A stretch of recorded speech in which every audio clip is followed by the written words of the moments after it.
Hello बच्चों।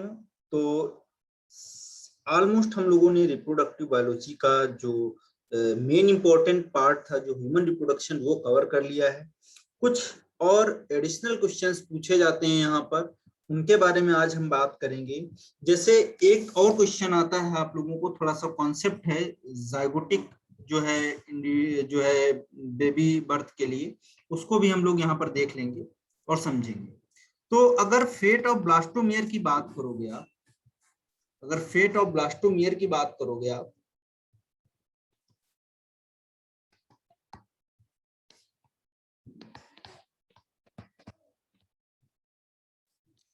उसकी basis पे हम देखेंगे कहानी क्या है। दो तरीके से जो है आपको देखने को मिलेगा क्लीवेज। एक तो डिटर्मिनेट,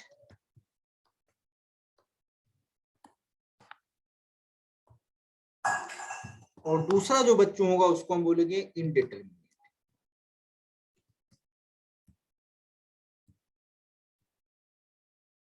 ओके, डिटर्मिनेट का मतलब क्या हुआ कि यहाँ पर जो फेट है, जो फेट मतलब फ्यूचर, तो जो फ्यूचर है किसका, एम्ब्रियो का, है ना, वो फिक्स है।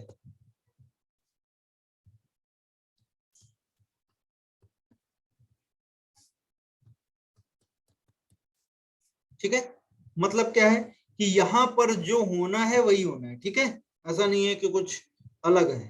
ठीक है, लड़का होगा या लड़की होगा, डिटर्मिनेट में जो सेक्स फिक्स है वही फिक्स है। ठीक है, इनडिटर्मिनेंट की जब आप बात करोगे तो इसको हम डिटरमाइन नहीं कर सकते हैं, नॉट डिटरमाइन।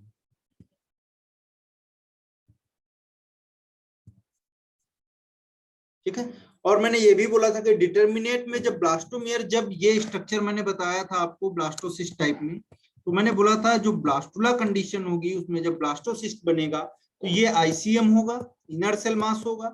तो डिटर्मिनेट में अगर कोई भी सेल, ये ह्यूमन के केस में नहीं होगा। ठीक है, ह्यूमन के केस में इनडिटर्मिनेट होता है। तो अगर बाकी जो इंडिविजुअल्स हैं, जो लोअर इन्वर्टिब्रेट्स हैं, उनकी अगर बात करोगे, मोलस्कन्स वगैरह की, आर्थ्रोपोड्स वगैरह, तो उनमें डिटर्मिनेट होता है। अगर उनका थोड़ा भी जो पार्ट है अलग अलग हो रहा है, जो सेल्स एम्ब्रियो बना रही है, जो सेल्स इंडिविजुअल्स को बना रही हैं, वो अगर अलग होंगी सेल्स डेवलपमेंटल के टाइम पे, तो वो नहीं बनेगा। ठीक है, उसका फ्यूचर फिक्स नहीं हुआ, वो बेकार हो जाएगा। लेकिन ह्यूमन के केस में जब आप बात करोगे तो नॉट डिटर्मिनेट होता है, मतलब पता नहीं होता है, वहां पर डिटरमाइन नहीं होता है। अगर ये ब्लास्टोमियर ब्रेक हो जाए प्रेशर की वजह से, यहां से ये डिवाइड हो जाए, ब्रेक हो जाए, तो कुछ सेल्स इधर ये वाली और कुछ सेल्स इधर ये वाली, दो सेल्स हैं, दो पार्ट में डिवाइड हो जाएगा। दोनों क्या करेंगी, दोनों जाइगोट बना लेंगी। लेकिन इसमें भी दो तरीके की कहानी है, समझिए क्या है कहानी। एक हम लोग पढ़ते हैं डाइजाइगोटिक, ये मेन है, बस ये मुझे बताना है, डाइजाइगोटिक, डाइजाइगोटिक ट्विंस। और दूसरे जो ट्विंस होते हैं बच्चों, उनको बोलते हैं आइडेंटिकल ट्विंस। क्या बोलते हैं इनको, आइडेंटिकल ट्विंस। ठीक है, या बच्चों इन्हीं को हम बोलते हैं, आइडेंटिकल ट्विंस को, मोनोजाइगोटिक। दूसरे नाम से क्या बोलते हैं, मोनोजाइगोटिक। ठीक है, आइडेंटिकल ट्विंस कैसे होंगे, मोनोजाइगोटिक होंगे। डाइजाइगोटिक ट्विंस का मतलब क्या है, ये आइडेंटिकल नहीं होंगे, नॉट आइडेंटिकल, अलग अलग तरीके के होंगे। ठीक है, लेकिन हैं जुड़वा ही, हैं ट्विंस ही। ठीक है, क्लियर है। अब समझिए दोनों का कॉन्सेप्ट क्या है, उसको जरा देखते हैं। तो यहां पर बच्चों जब आप बात करोगे डाइजाइगोटिक की, ध्यान से समझिएगा, क्वेश्चंस आपको दे सकते हैं यहां से।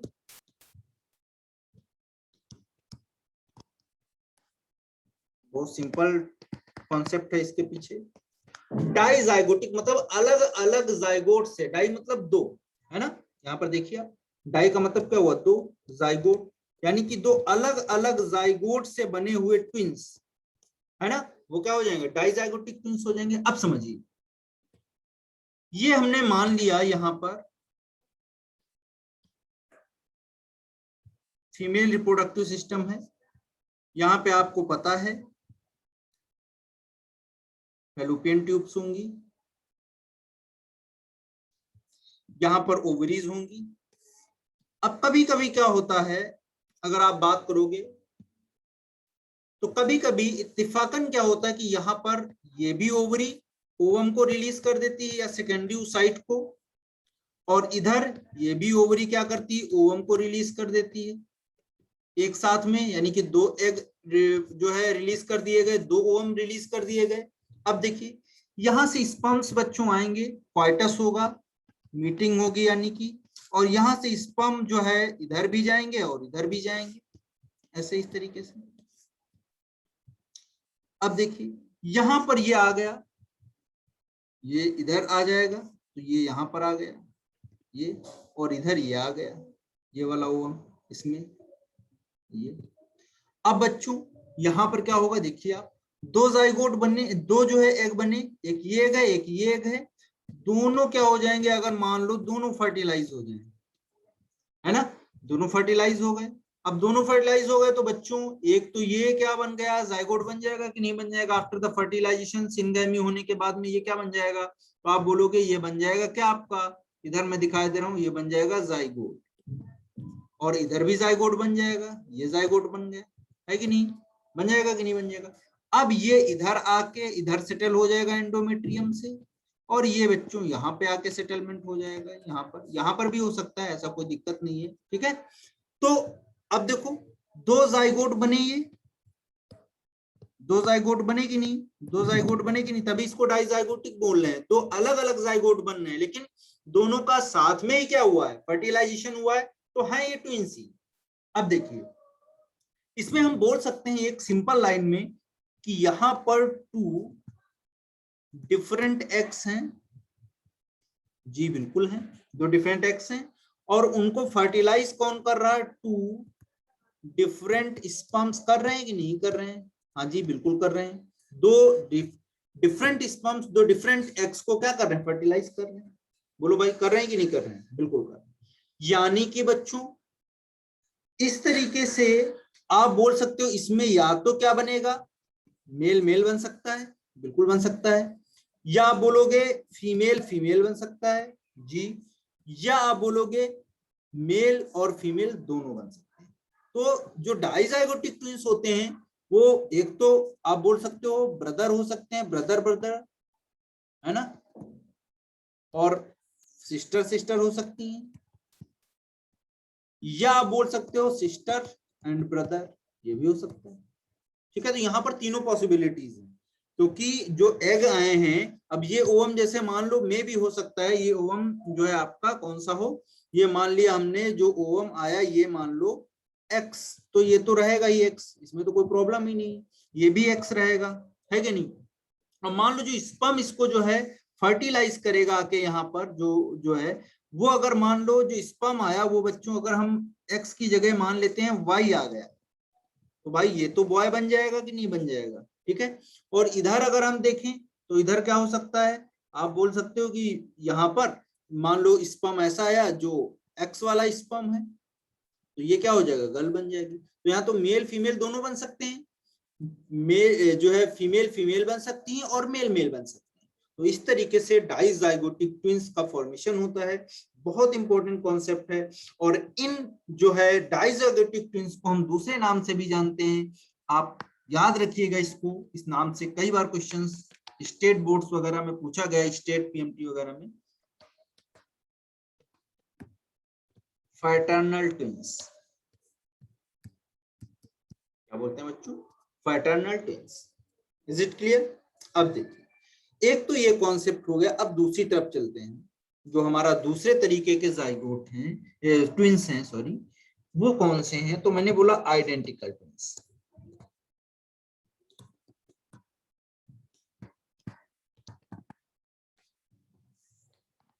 इसका भी कॉन्सेप्ट बहुत इंपॉर्टेंट है। आइडेंटिकल ट्विंस जो हैं या मोनोजाइगोटिक ट्विंस हैं उनको देखते हैं, दूसरा नाम इनका क्या होगा, मोनोजाइगोटिक। अच्छा बच्चों हम लोग मोनोजाइगोटिक क्यों बोल रहे हैं इसको, क्या रीजन है इसके पीछे, यानी कि मोनो एक, जाइगोटिक मतलब जाइगोट, यानी कि एक ही जाइगोट से बने हुए बच्चे क्या कहलाएंगे, मोनोजाइगोटिक ट्विंस कहलाएंगे। Is it clear. चलिए समझते हैं इसको, इस बात को भी समझते हैं। देखिए जब आप बात करोगे मोनोजाइगोटिक की, तो यहाँ पर एक एग होगा और एक ही स्पर्म, और ये आपस में फ्यूज करके फर्टिलाइज होके सिंगैमी करके क्या बना लेंगे, जाइगोट बन गए। यहां तक तो कोई प्रॉब्लम नहीं है। बट कभी कभी क्या होता है, प्रेशर बहुत ज्यादा बढ़ जाता है, ब्लास्टो जो सिस्ट बनती है, ये जो हमारा ब्लास्टुला स्टेज आती है, ये जो आईसीएम होते हैं, ये आईसीएम मैंने पहले भी आपसे बोला है कि ये आईसीएम जो है वो टोटीपोटेंट है। और टोटीपोटेंट का मतलब क्या है, सिंपल सा मतलब है मिल्क, ठीक है, और मिल्क से हम सब बना सकते हैं। तो ये ऑल टाइप ऑफ टिश्यूज को फॉर्म करेंगे या बनाएंगे, जी बिल्कुल बनाएंगे, क्योंकि टोटीपोटेंसी का मतलब ही यही। यहाँ पर फ्लूइड का बहुत ज्यादा बढ़ गया फ्लूइड, जिसकी वजह से यहाँ प्रेशर और ज्यादा बढ़ गया, और कभी कभी इतना प्रेशर बढ़ जाता है जिसकी वजह से क्या होता है, ये आईसीएम डिवाइड कर जाता है। अब जब आईसीएम डिवाइड कर गया, इफ ये तो नॉर्मल कंडीशन है, ये तो एक ही इंडिविजुअल बनाएगा, एक जाइगोट से आगे जाके एक ही बच्चा होगा। लेकिन अगर ये प्रेशर बहुत ज्यादा बढ़ जाता है, कभी कभी इंक्रीज कर जाता है प्रेशर, और इंक्रीज कर जाता है प्रेशर, उसकी वजह से आईसीएम जो होती है वो ब्रेक कर जाता है, बीच से टूट जाता है, ये आधी सेल्स इधर आधी सेल्स उधर डिवाइड हो जाता है। अब जब ये जाइगोटिक जो कंडीशन थी, जब ये डिवाइड हो गया, तो बच्चों हमने देखा, मान लिया कि एक तरफ 2 सेल्स चली गई और दूसरी तरफ 2 सेल्स चली गई, और टोटीपोटेंट है, तो आगे जाके ये फिर से क्या करेंगी, पूरा इनके पास कैपेबिलिटी है पूरे हर तरीके की सेल्स को बनाने की, क्योंकि टोटीपोटेंट सेल्स हैं। तो ये वाली कहानी क्या होगी, अब इसमें हम बोल सकते हैं कि ये बन गया, एक ये 2 हो गया कि नहीं हो गया। अब ये आगे जाके इनका बर्थ होगा, और बर्थ होगा तो उसके बाद न्यू बॉर्न बेबी मिलेगा। लेकिन यहाँ पर आप बोलोगे कहानी क्या है, देखिए, मेल मेल हो सकते हैं, जी बिल्कुल हो सकते हैं, मेल और जो है सॉरी आपका फीमेल एंड फीमेल हो सकते हैं, बिल्कुल हो सकते हैं, लेकिन कभी भी यहाँ पर मेल और फीमेल, मेल और फीमेल दोनों नहीं होंगे, ये कंडीशन यहाँ पर एप्लीकेबल नहीं है, जबकि मेल मेल होंगे या तो फीमेल फीमेल, ठीक है। इसीलिए 2 बच्चे अगर साथ में होते हैं, वो अगर नॉन आइडेंटिकल हुए यानी कि फ्रेटर्नल होंगे, तो वो एक जैसे लगभग नहीं दिखते हैं, थोड़ा चेंजेस दिखते हैं उनमें। लेकिन मोनोजाइगोटिक या आइडेंटिकल जो ट्विंस होते हैं वो सेम होते हैं, एकदम एक जैसी कॉपी रेप्लिका होती है, ठीक है। तो ये कहानी है बच्चों, दोनों कॉन्सेप्ट मैंने समझा दिए। उसके बाद में मैंने एक कॉन्सेप्ट और आपको बताया था, वो कौन सा था, rate of cleavage is inversely proportional to amount of yolk according to Balfour's law, ठीक है। चलिए मैं फिर से उस बात को रिपीट किए दे रहा हूं, मैंने एक लॉ बताया था आपको, कहीं कहीं पे आपको मिलेगा, तो आप इसको ही ध्यान रखिएगा, हैं तो बहुत सारे लेकिन एक याद रखिएगा। बाल्फोर्स लॉ क्या कहता है, देखिए ये बोलता है कि रेट ऑफ क्लीवेज जो है, जो रेट ऑफ क्लीवेज है, वो बच्चों इनवर्सली प्रोपोर्शनल होगा अमाउंट ऑफ यॉक, यानी कि जितना ही ज्यादा यॉक है उतना ही ज्यादा क्लीवेज कम होगा, और जितना ही कम यॉक है उतनी ज्यादा क्या होगा, क्लीवेज होगा, ठीक है।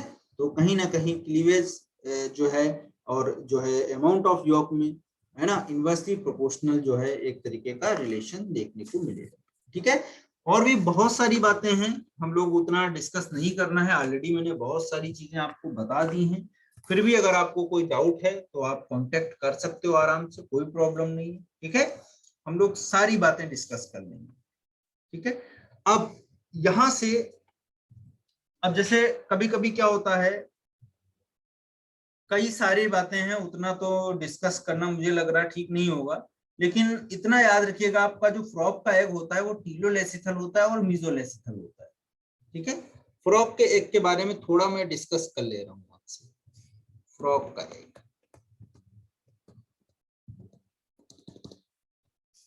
फ्रॉग का एग देखते हैं, फ्रॉग के एग में क्या करते हैं, देखिए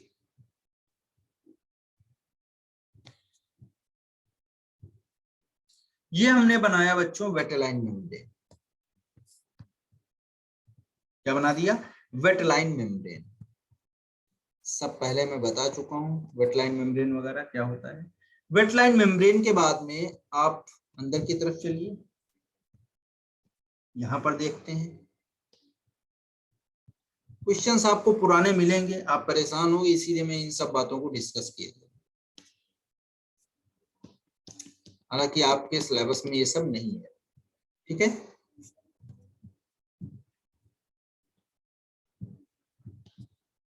चलिए आप देख रहे हो इस तरीके का स्ट्रक्चर मैंने बनाया है, यहाँ पर यॉक होगा और इसके बाहर एक और लेयर होगी।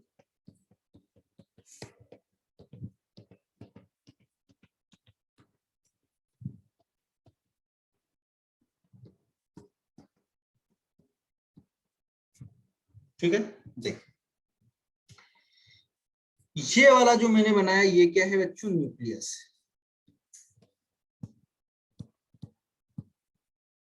ये क्या है, न्यूक्लियस, ठीक है। ये वाला जो मेम्ब्रेन है बच्चों, इधर मैं बनाया दे रहा हूं, ये वाला मेम्ब्रेन, ये आपका प्लाज्मा मेम्ब्रेन।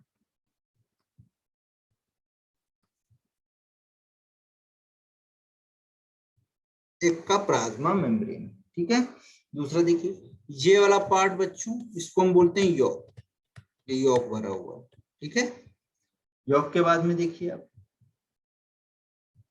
यहां पर बहुत इंपॉर्टेंट बात मैं बताना जा रहा हूं, इंटरेस्टिंग वाला, तभी मैं यहाँ पर ये मैं कुछ बना रहा हूं ब्लू कलर से। तो जिधर न्यूक्लियस होता है उधर आपको कुछ मिलेनिन ग्रेन्यूल्स देखने को मिलेंगे।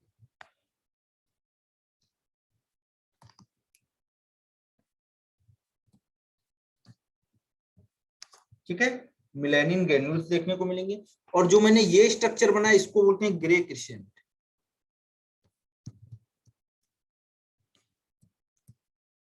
क्या बोलते हैं बच्चों, ग्रे क्रिसेंट। अब मुझे कुछ नहीं बताना आपको, बस दो बातें पूछता है। एक पूछता है कि what is the grey crescent, पुराने स्टेट जो पीएमटी वगैरह होते थे उनमें पूछा जाता है। ये क्रिसेंट क्या करता है, तो देखिए ये ग्रे क्रिसेंट है क्या, तो आप बोलोगे ये बस एक ही क्वेश्चन बनता है यहाँ पे। ग्रे क्रिसेंट एक ऐसा स्ट्रक्चर है जो अपोजिट टू स्पर्म एंट्री वहां पर पाया जाता है, ठीक है। दूसरा देखिए मिलेनिन ग्रेन्यूल्स का काम क्या है बच्चों, तो मिलेनिन ग्रेन्यूल्स का काम क्या है, तो आप बोलोगे प्रोटेक्टेड फ्रॉम रेडिएशन, है ना। क्या करते हैं, प्रोटेक्टेड फ्रॉम, किससे प्रोटेक्ट करेंगे, प्रोटेक्टेड फ्रॉम, किससे प्रोटेक्ट करेंगे बच्चों, रेडिएशन।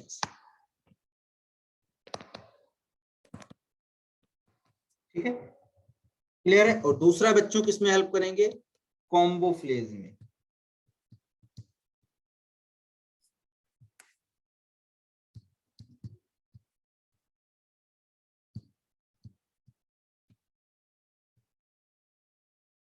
ठीक है, और कॉम्बोफ्लेज क्या होता है, कलर चेंज करना, तो वो किसकी वजह से करेंगे, मिलेनिन से ही तो करेंगे। तो ये इस वजह से एग का भी कलर यहाँ पर चेंज होता रहता है टाइम टू टाइम। और फ्रॉक एग को हमने पढ़ लिया। अब देखिए इनमें जो मेम्ब्रेन होती है फ्रॉक के एग में, फ्रॉक के एग में जो मेम्ब्रेन होती है, यहाँ से भी क्वेश्चंस कई बार पूछा गया। यहाँ पर जो प्राइमरी मेम्ब्रेन होती है, जो प्राइमरी मेम्ब्रेन होती है वो कौन सी होती है बच्चों, तो आप बोलोगे वेटेलाइन मेम्ब्रेन। कौन सी, वेटेलाइन मेम्ब्रेन।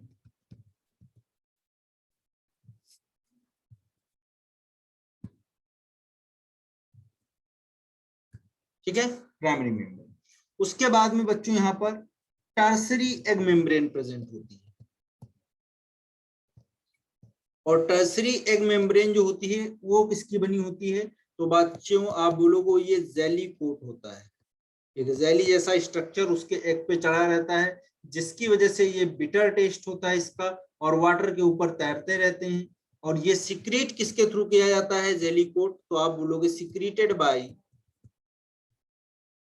सिक्रीटेड बाय, किससे सिक्रीट किया जाता है बच्चों, तो आप बोलोगे सिक्रीटेड बाय ओविडक्ट। तो ओविडक्ट की जो सेल्स होती हैं वहां पर लाइनिंग, वो इस टर्सरी मेम्ब्रेन को बनाती हैं। ठीक है, समझ में आ गई बात, चलिए बहुत अच्छी बात है।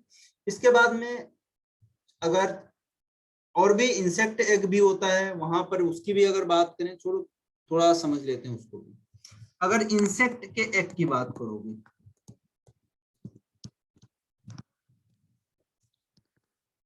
इंसेक्ट की एग की बात करोगे तो हमें पता था कैसे थे, मेगालेसिथल थे, सेंट्रोलेसिथल थे, ठीक है, क्लियर है। चलिए अब इनमें जो मेम्ब्रेन होती है वो देखते हैं कौन सी होती है। तो मेम्ब्रेन जो यहाँ पर है वो बच्चों, एक तो इनर होगी, इनर कौन सी, वेटेलाइन, कैसे होगी, इनर वेटेलाइन, और दूसरा जो होगा वो कैसे होगी, आउटर कोरियन।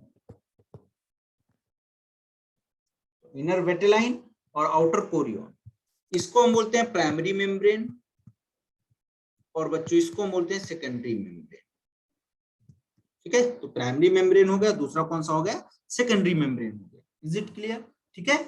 चलिए अब इसका जरा स्ट्रक्चर भी देख लेते हैं, जब पढ़ ही रहे हैं तो ये भी पढ़ लेते हैं भाई, कहानी क्या है इनकी।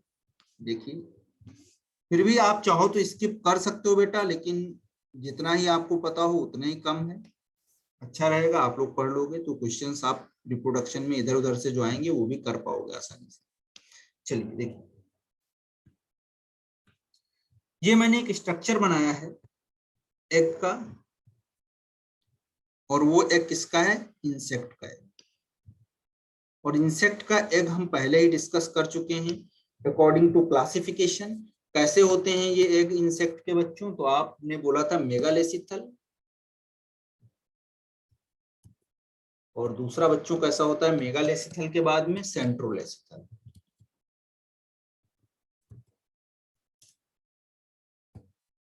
ठीक है। यानी कि सेंटर में जो है इसके जो होगा योग जो है प्रेजेंट होगा, और जो है आप बोलोगे मेगा मतलब बड़ा सा एग होगा, बड़ा सा मतलब प्रोपोर्शन की बात कर रहे हैं, ऐसा नहीं कि बहुत जो है क्या बोलते हैं उसको, हेन जैसा होगा, ऐसा कुछ नहीं, ठीक है। तो यॉक और जो है साइटोप्लाज्म के रिस्पेक्ट में बोलते हैं, ठीक है। तो यहाँ पर मेगालेस्थल होगा, ठीक है। ये मैंने जो एक स्ट्रक्चर बनाया इसको बोलते हैं माइक्रोपाइल। कहोगे सर इसका काम क्या है भाई, तो माइक्रोपाइल ये ओपनिंग टाइप में होता है, जैसे प्लांट में आप लोग पढ़ चुके होंगे। तो यहाँ पर होता क्या है, जो इंसेक्ट के स्पर्म्स होते हैं, insect sperm do not have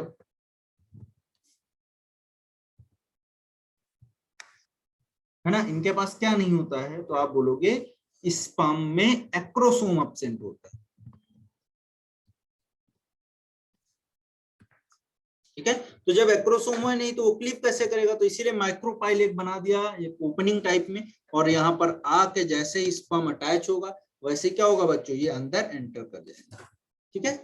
ये कहानी है जो हमें समझ में आ गया होगा आप लोगों को, आई थिंक। अब देखो दूसरी बात क्या है यहाँ पर, देखिए ये वेटेलाइन मेम्ब्रेन हो गई, ठीक है। वेटेलाइन मेम्ब्रेन के अलावा बच्चों देखिए आप अंदर की तरफ जाओगे तो ये आपको क्या देखने को मिलेगी, प्लाज्मा मेम्ब्रेन हो जाएगी,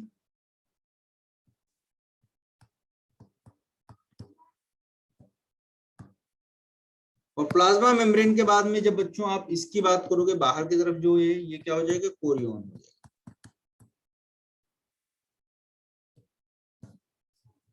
ठीक है। तो ये बच्चों आपको बता ही दिया मैंने, इनर वेटेलाइन प्राइमरी मेम्ब्रेन है, आउटर कोरियन सेकेंडरी मेम्ब्रेन, दो ही मेम्ब्रेन यहाँ पर देखने को मिलेंगी, ठीक है। अब देखिए तीसरा जो हमारा एग होता है वो बर्ड्स का एग, तो बर्ड्स के एग की भी बात कर ही लेते हैं, ये भी क्यों रह जाए। बर्ड्स के एग देखो, या चिक के, उसको हम रिप्रेजेंट करते हैं चिक के एग से, क्योंकि वही इजीली हमें मिल जाता है। चिक एग को देखते हैं कैसा होता है, ये मैं पहले डिस्कस कर चुका हूँ, मेगालेसिथल, मेगालेसिथल के अलावा पॉलीलेसिथल, ठीक है, क्लियर है, एंड डिस्क्वाइडल।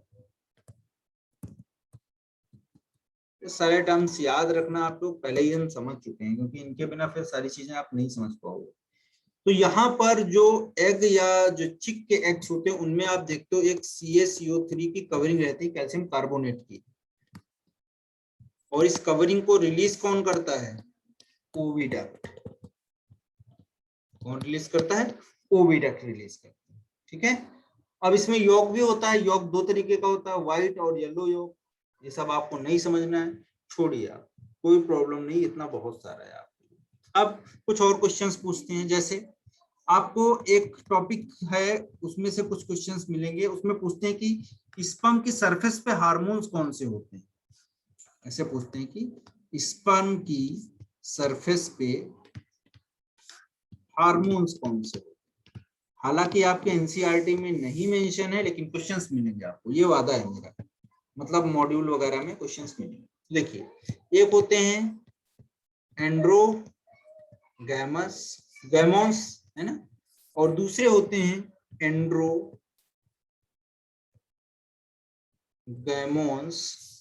सेकेंड, और ये फर्स्ट। ठीक है, अब इनका रोल क्या होगा बच्चों, तो देखिए यहीं पे लिख लेंगे हम लोग। ये बच्चों क्या करते हैं, एनर्जी का कंजर्वेशन करते हैं स्पर्म के लिए, तो यहां पर लिख लेंगे एनर्जी कंजर्वेशन,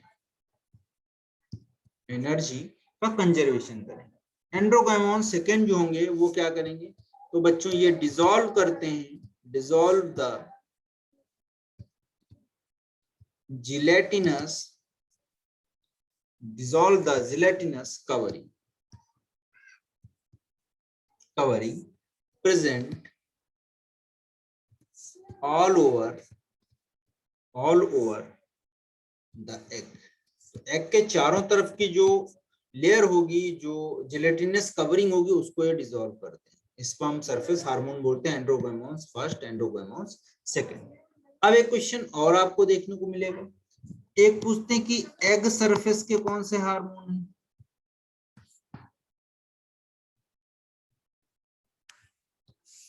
एग की सरफेस पे कौन से होंगे, तो यहां पर भी दो हार्मोन्स हैं,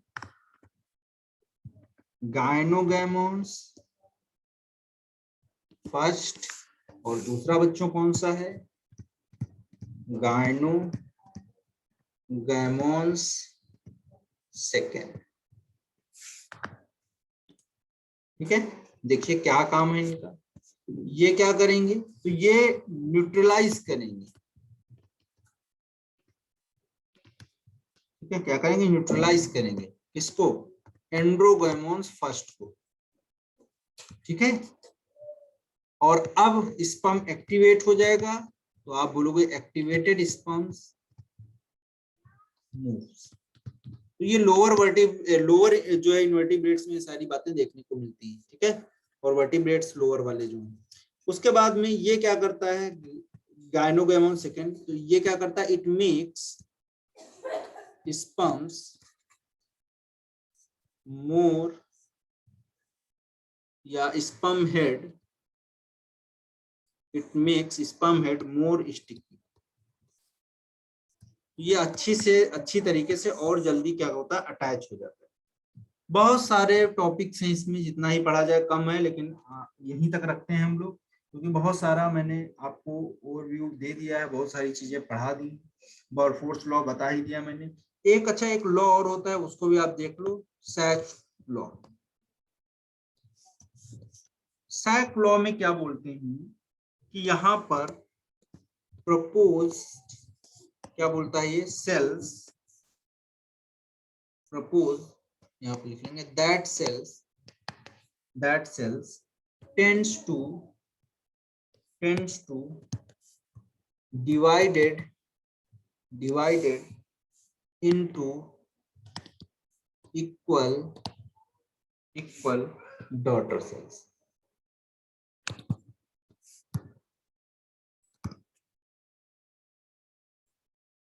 ठीक है, तो इन्होंने बोला इक्वल डॉटर सेल्स बनते हैं, ऐसा करके बोला। ठीक है, ये इतना इंपॉर्टेंट नहीं है, आपको कौन सा याद रखना है, बॉरफोर्स लॉ।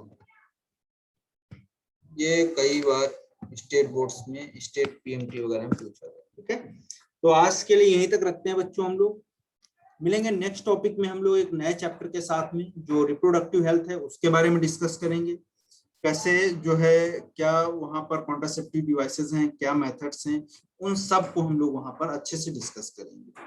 आज के लिए यहीं तक रखते हैं, मिलते हैं नेक्स्ट क्लास में। Thank you so much.